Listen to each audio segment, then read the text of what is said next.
लगातार 24 सालों से जी उनकी स्मृतियों को ताजा किए हुए हैं। जी यह पुनीत कार्य है, इससे हम लोगों को प्रेरणा लेनी ये चाहिए। हम दोनों भाइयों ने निश्चय कर रखा है कि जब तक जीवन है और हम लोग इस धराधाम पे हैं, तब तक अपने जीवन पर्यंत इसको निरंतर आगे बढ़ाने का काम करेंगे।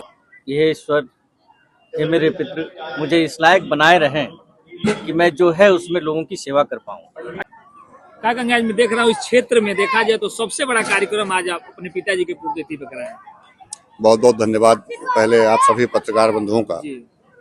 और मैं ये तो नहीं कहूँगा अपने स्वयं से कि यह क्षेत्र का सबसे बड़ा कार्यक्रम है।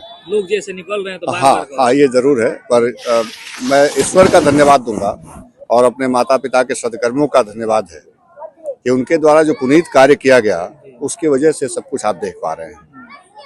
अभी तमाम काफी संख्या में देख रहा हूँ महिलाएं बड़े बुजुर्ग भोजन भी कर रहे हैं। ये प्रत्येक वर्ष विगत 24 वर्षों से होता आ रहा है। क्या आने वाले समय में इससे भी बड़ा रूप धारण करेगा? निश्चित तौर पे ये हम दोनों भाइयों ने निश्चय कर रखा है कि जब तक जीवन है और हम लोग इस धराधाम पे हैं, तब तक अपने जीवन पर्यंत इसको निरंतर आगे बढ़ाने का काम करेंगे। सबका किसी न किसी कार्यक्रम के पीछे एक उद्देश्य रहता है, तो आपका क्या उद्देश्य? हमारा एकमात्र उद्देश्य है, हमारे पिता जो है जाति धर्म और सीमाओं में बंधने वाले व्यक्ति नहीं थे। उनका व्यक्तित्व असीमित था। किसी धर्म को लेके वो बहुत एक तरफा बयानबाजी नहीं थी उनकी, और हिंदू मुस्लिम सभी धर्मों का उन्होंने समान सद्भाव रखा और वही प्रेरणा उन्होंने हम दोनों भाइयों को दी। तो समाज में हम लोगों की तरफ से यह हर संभव प्रयास किया जाता है कि बिना किसी भेदभाव के सभी उन अंतिम पंक्ति में खड़े व्यक्ति का जो भी संभव मदद हो सके हम दोनों भाई कर सके। अच्छा, समाज में उन पिता के बच्चों को लिए क्या करेंगे जो इस तरह कार्यक्रम अपने पिता के लिए नहीं करा पाते? देखिए, मैं उनको बस यही कहना चाहूँगा कि हो सकता है कि वो आर्थिक रूप से इतने सबल सक्षम उनको भगवान ने न बनाया हो, पर वो प्रयास करें। नहीं 2000, 5000, 10,000 कंबल बांट सकते हैं, नहीं 10,000 लोगों को भोजन करा सकते हैं, तो कम से कम 2 लोगों को, 1 लोगों को, 5 लोगों को, जितनी सक्षमता नारायण ने दी हो उतने ही लोगों का वो संभव प्रयास करके उतने लोगों का सम्मान करें और एक समाज में संदेश दें कि हम जिस पिता ने हमें पैदा किया, जिस पिता ने हमारे लिए छोटी या बड़ी जो भी संपत्ति छोड़ी है, उनके प्रति हम ऋणी हैं। ये संदेश समाज को जाना चाहिए। जैसे कि आपके पिताजी चिकित्सक थे। हाँ, हमारे पिता चिकित्सक भी थे। गरीबों के प्रति व्यवस्थाएं देखी जा रही हैं। जी जी। और शिक्षा के प्रति भी देखा जा रहा है जी।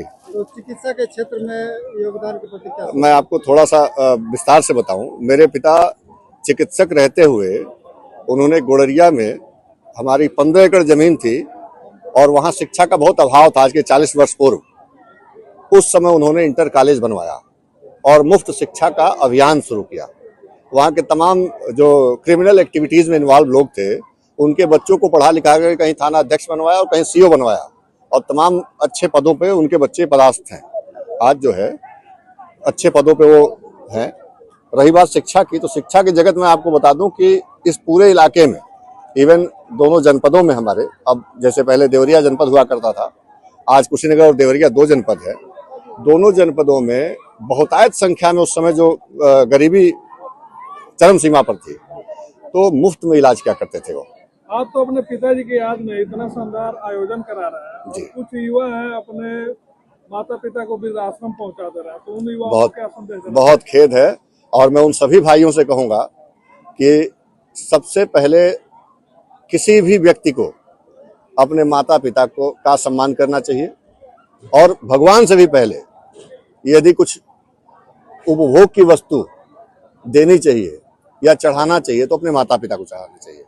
उन सभी भाइयों से मेरा करबद्ध निवेदन है कि ऐसा पुनीत कार्य उनको भी करना चाहिए कि अपने माता पिता के नाम पर, अपने माता पिता के लिए ही जीवन जिएं। उससे उनका उत्थान होगा, जैसे हम दोनों भाइयों का उत्थान होता है। हम इसका अनुभव कर पा रहे हैं।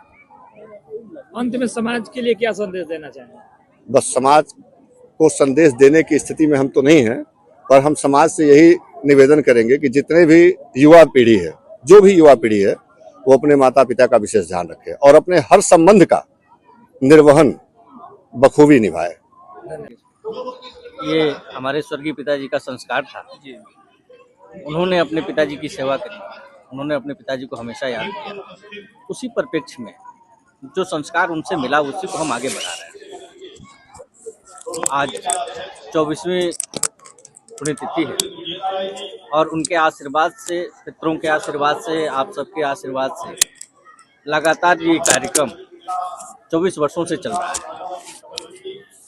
मैं हर साल भगवान से यही प्रार्थना करता हूँ कि हे ईश्वर, हे मेरे पितृ, मुझे इस लायक बनाए रहें कि मैं जो है उसमें लोगों की सेवा कर पाऊँ।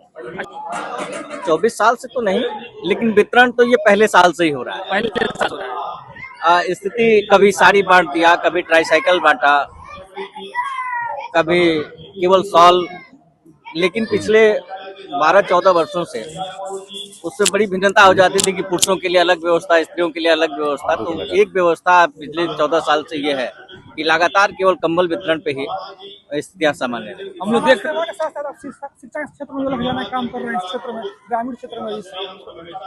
हाँ, मेरे माता जी के नाम से, क्योंकि मेरे पिताजी की इच्छा थी कि मेरे माता के नाम से महिला महाविद्यालय का निर्माण हो, तो मेरे पिताजी की इच्छा पूर्ति के लिए इस विद्यालय की स्थापना हुई और जिसके प्राचार्य संजय जी हैं। आज अनवरत चल रहा दिन गया था, उसमें पुत्र जीविका का व्रत था और जितनी भी माताएं थीं कस्यां वृद्धाश्रम में, सब लोगों ने व्रत रखा हुआ था। तो उस दिन मुझे अंदर से बड़ी गलानी हुई है, बहुत पीड़ा हुई। मैंने उस दिन वो पीड़ा महसूस की जिस दिन मेरे पिताजी गए थे। मैंने उतनी पीड़ा उस दिन महसूस की और बहुत जोर जोर से मैं रोया कि आज की भी स्थिति में ऐसे लोग हैं जहां सरकार खाने को भी दे रहा है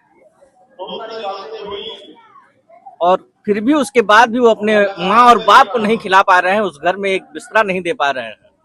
ये बड़ा निंदनीय कार्य है। अच्छा, हम पिताजी की सोच और ऐतिहासिकता के बारे में मेरे पिताजी गोड़रिया इंटर कॉलेज का आपने नाम सुना होगा, उन्होंने ही उसको स्थापित किया था। वो बहुत प्रख्यात चिकित्सक थे, बड़े दूर दूर से लोग उनके पास आते थे अपना इलाज कराने और सब लोग संतुष्ट होके जाते थे। और कभी किसी के लिए ऐसा नहीं रहा कि किसी के पास पैसा है तो उसका इलाज होगा, किसी के पास नहीं है तो नहीं होगा। जो भी दरवाजे पे आ जाता था उसका इलाज होता था और उसके अगर जाने का व्यय भी नहीं है तो वो भी पिताजी हमारे वहन करते थे। तो उन्हीं के पद चिन्हों पे चल के और उन्हीं के सत्कर्मों का परिणाम है कि आज हम दोनों भाई जिस भी स्थान पे हैं, उन्हीं का सत्कर्म है, उन्हीं का प्रताप है, उन्हीं का आशीर्वाद। इतना शानदार आयोजन करा रहे हैं और मैं देख रहा हूँ कि आपके बच्चे भी यहाँ पे हैं, तो क्या मतलब बच्चों को बुला के क्या दिखाना चाहते हैं? देखिए, हमारे संस्कार हमारे पिताजी ने दिखाया, हम लोगों ने देखा कि उन्होंने दादाजी की बड़ी सेवा की। वही स्थिति हम लोग भी पैदा करना चाहते हैं, अपने बच्चों को दिखाना चाहते हैं कि हम लोग अपने पिताजी के नाम पे कर रहे हैं, यही हमारे घर का संस्कार है। अंतिम सवाल, आप ये पुण्यतिथि के अलावा भी सामाजिक कार्यों में बढ़ चढ़ के हिस्सा रखते हैं, क्या लगता है कि आगे आप कोई राजनीतिक वगैरह में भी? मैं राजनीतिक पार्टी का एक कार्यकर्ता हूँ जी, और एक बार जिला पंचायत का सदस्य रह चुका हूँ, तो मैं इससे तो इनकार नहीं कर सकता कि कोई राजनीतिक नहीं, मतलब कि आगे टिकट उकट वगैरह का कुछ हाँ, प्लान? उसके लिए प्रयास मैं पिछले 2 बार से कर रहा हूँ। जी, पार्टी जब उस उपयुक्त समझेगी तो देगी। यानी इस बार टिकट मिलेगी तो आप आएंगे समाज में सेवा के लिए? जी, टिकट मिलेगा तो स्वाभाविक रूप से आदमी मैदान में रहेगा। धन्यवाद। पंकज द्विवेदी जी और दीपक द्विवेदी जी स्वर्गीय डॉक्टर उदय नारायण द्विवेदी जी के सुपुत्र हैं और जिन्होंने लगातार 24 सालों से उनकी स्मृतियों को ताजा किए हुए हैं। यह पुनीत कार्य है, इससे हम लोगों को प्रेरणा लेनी चाहिए। आप सबके चैनल के माध्यम से मैं स्वर्गीय डॉक्टर उदय नारायण द्विवेदी जी की पुण्य आत्मा को श्रद्धांजलि अर्पित करता हूँ, नमन करता हूँ और प्रार्थना करता हूँ कि आपकी कृपा जिस तरह से अपने सुपुत्रों पे है उसी तरह क्षेत्रवासियों के ऊपर रहे, हम सबके ऊपर रहे। एक बार पुनः नमन करते हुए धन्यवाद। अब गाँव में भी वृद्धाश्रम खुल रहा है, इस पे क्या कहेंगे? यह एक सामाजिक विकार है, क्योंकि भारत जैसे देश में जहाँ पे हमारी संस्कृति बहुत समृद्ध रही है, हम जो है एक दूसरे का सम्मान करते हैं, माता पिता की सेवा करते हैं, और इस तरह की संस्कृति में वृद्धाश्रम का खोला जाना और बहुत सारे वृद्ध वृद्धाश्रम में रहते हैं, यह एक सोचनीय विषय है। इस पे समाज को, हम सबको विचार करने की आवश्यकता है। अंत में समाज को क्या संदेश देंगे? समाज से मैं यह कहना चाहूँगा कि जो हमारी सनातन परंपरा है, जो हमारी संस्कृति है, जो विश्व बंधुत्व की भावना है, उसको हम लोग साकार करें, क्योंकि यही हमारी पहचान है, यही हमारी संस्कृति है। और भारत देश की पहचान जो है कभी विश्व गुरु के रूप में रहा है, उस महिमा को पुनः हम प्राप्त करें, उस सम्मान को पुनः प्राप्त करें, इस दिशा में हम सबको कार्य करना होगा। धन्यवाद।